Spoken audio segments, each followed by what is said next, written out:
सभी को पता था कि फूलन देवी जी के शहादत दिवस हम लोग उत्तर प्रदेश में 18 मंडल में अलग अलग ज़िला में कार्यक्रम रखा गया था और बड़ी तैयारी हम लोगों ने उत्तर प्रदेश में किया। पटना से प्रतिमा बन के उत्तर प्रदेश पहुंचा, लेकिन सरकार एंड टाइम पे प्रतिमा नहीं स्थापित हो या माल्यार्पण ना हो, उसके लिए उन्होंने सब जगह कैंसिल कर दिया कार्यक्रम और कोई भी कार्यक्रम करने का अनुमति नहीं दिया गया। उसके बाद हम लोगों ने अपने अपने स्तर से घर पे या गांव में पार्टी समाज के लोगों ने फूलन देवी का शहादत दिवस मनाए और बिहार में भी मनाया गया। लेकिन मेरा कार्यक्रम पहले से ही रद्द था, उसके बावजूद भी मैंने रिक्वेस्ट किया कि बनारस में मेरा पहले से आना तय था तो एक प्रेस कॉन्फ्रेंस किया जाए। लेकिन आपने देखा कि कल किस तरीके से उत्तर प्रदेश सरकार ने एयरपोर्ट पे ही रोक लिया गया और वहाँ से उत्तर प्रदेश में मतलब बनारस में कोई कार्यक्रम सारे कैंसिल करवा दिए। तो कहीं ना कहीं वहाँ पे हमें जो देखने के लिए मिला कि माननीय योगी जी जो उत्तर प्रदेश के मुख्यमंत्री जी हैं, वो कहीं ना कहीं माननीय प्रधानमंत्री जी के बात पे और उनके बोलने पे विश्वास नहीं करते हैं। माननीय प्रधानमंत्री जी का हमेशा एक नारा है, सबका साथ, सबका विकास और सबका विश्वास। तो खास करके उत्तर प्रदेश में पिछड़े समाज के लोगों को, एससी एसटी और अति पिछड़ा समाज के लोगों को इस तरीके से सम्मान नहीं दिया जा रहा है। तो इसके लिए उत्तर प्रदेश सरकार को सोचने की आवश्यकता है कि आखिर इस पे कैसे मंथन करना है। ये बात तो अलग है कि सनब मल्ला का डर उत्तर प्रदेश में दिखा।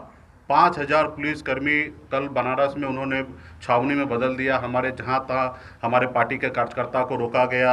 उसके बाद जितने भी हमारे पार्टी के पदाधिकारी था उनको होटल में भी नज़रबंद रखा गया।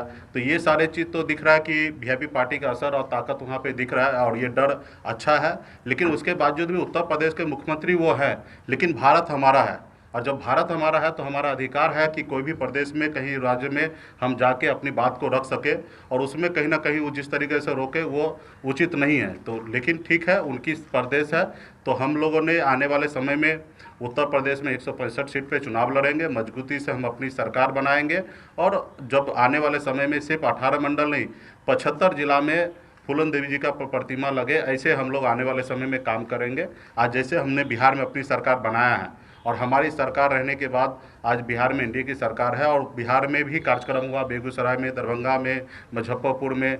तो बिहार में प्रतिमा भी लगा और माल्यार्पण भी हुआ, कहीं पे कोई किंतु परंतु नहीं, इशू नहीं हुआ, क्योंकि ये बिहार में एनडीए की सरकार है, वीआईपी पार्टी की सरकार है और हम लोगों ने शांतिपूर्ण यहाँ पे कार्यक्रम किया और इसी कार्यक्रम को आने वाले समय में भी हम लोग करेंगे। लेकिन मैं अभी भी योगी जी से कहूँगा कि जाति विशेष ना सोचकर सबके साथ देकर सबको भरोसे में लेकर काम करें और मैं चाहूँगा कि पिछड़े समाज का वहाँ पे सुना जाए। सरकार क्योंकि हम बिहार में एनडीए के साथ है, हमारे बिहार में ही सिर्फ संबंध है, बिहार से बाहर हमारे संबंध नहीं है। हमारी सोच है कि बिहार में, झारखंड में, उत्तर प्रदेश में, उड़ीसा में, बंगाल के कुछ हिस्से में पार्टी को मजबूत करेंगे ताकि 2024 में हम 2024 में ज़्यादा से ज़्यादा सांसद पहुंचाएंगे। और हमारी जो मुख्य मांग है निषाद समाज को आरक्षण लागू करवाना, आरक्षण तो पहले से मिल रहा है लेकिन लागू नहीं है कुछ प्रदेशों में, जैसे दिल्ली में या बंगाल में आरक्षण लागू है लेकिन बिहार में, झारखंड में, उत्तर प्रदेश में नहीं लागू है। तो हमारे से प्रदेश में लागू कराने के लिए हमें दिल्ली पहुंचना है और दिल्ली आप सबको पता है कि उत्तर प्रदेश होके पहुंचते हैं। तो हम लोग उत्तर प्रदेश में मजबूती से 2022 में चुनाव लड़कर और उत्तर प्रदेश दिल्ली पहुँचेंगे और हम अपने समाज का जो आरक्षण की बात है वो पूरा हम लोग करेंगे। तो इसके लिए और मैं योगी सरकार को कहना चाहूँगा कि भविष्य में ध्यान रखें, इस तरीके से किसी प्रदेश के नेता को, मंत्री को इस तरीके से कस्टडी में ले लेना, ये मुझे लगता है कि सही नहीं है। अगर ऐसा ही रहा तो एक दो नहीं सैकड़ों हम बिहार राज्य में भी दूसरे प्रदेश से नेता को आने से मना कर सकते हैं। लेकिन हम बिहार प्रदेश में माननीय मुख्यमंत्री जी के नेतृत्व में सरकार चल रहा है और मैं नहीं चाहूँगा कि इस तरीके से किसी भी नेता को बिहार प्रदेश में अपमानित हो या उसको हम लोग रोक ले, तो ये कहीं ना कहीं अच्छा नहीं है। तो ऐसा अगर हो तो फिर तो पूरे भारत में एक दूसरे को नेता को रोका जाएगा, तो ये सही नहीं है, ये परंपरा सही नहीं है। योगी जी को इस पर विचार करें। अब बेगर कोई कारण का और एक व्यक्ति को से डर से अगर इस तरीके से आपका लॉ एंड ऑर्डर बिगड़ सकता है तो फिर आप कैसे सरकार चला रहे हैं? फिर तो आपको सोचना है, आपको विचार करना है कि आपको इतने बड़े प्रदेश का मुखिया आप कैसे बने हैं। तो इसके लिए आपको हर नेता को, हर जनता को आपको सुरक्षा देना आपका काम है। आप सरकार में हैं, आज जैसे हम लोग सरकार में, तो हमारा हर एक जवाबदेही हम पे बनता है, माननीय मुख्यमंत्री नीतीश कुमार जी पे बनता है कि बिहार के हर एक नागरिक को सुरक्षा देना। उसी तरीके से उत्तर प्रदेश सरकार का भी बनता है। तो कहीं ना कहीं हमें ये देखने के लिए नहीं मिला।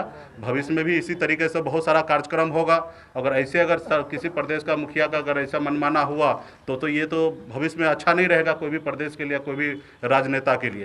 तो इसके लिए द्विवेदी जी समझेंगे, और विशेष तो वो उनकी राजनीति है, वो अपने हिसाब से कर रहे हैं, और हमारा मकसद है कि समाज को वहाँ जोड़ना। अब मुझे लगता है कि कल अगर 18 मंडल में कार्यक्रम होता तो जितना समाज कल यूनाइट हुआ उतना शायद नहीं होता। कल पूरे भारत के निषाद जो फूलन देवी को मानने वाले लोग हैं, सब लोग एक मंच पर, एक प्लेटफॉर्म पे आए हैं। फूलन देवी 2 बार सांसद रही है।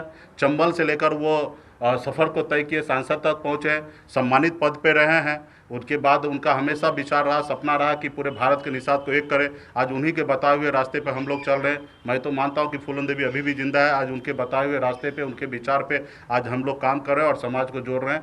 आज फूलन देवी जिंदा रहती, हम लोगों के बीच में रहती, तो शायद आज ये दिन नहीं रहता, आज निषाद समाज बहुत आगे निकलता। लेकिन उनके बताए हुए रास्ते पर हम लोग आने वाले समय में काम करेंगे, और उत्तर प्रदेश में वीरांगना फूलन देवी का सम्मान हमेशा बना रहे, बिहार में भी बनाएंगे, और पूरे प्रदेश में हम लोग कार्यक्रम करेंगे। धन्यवाद।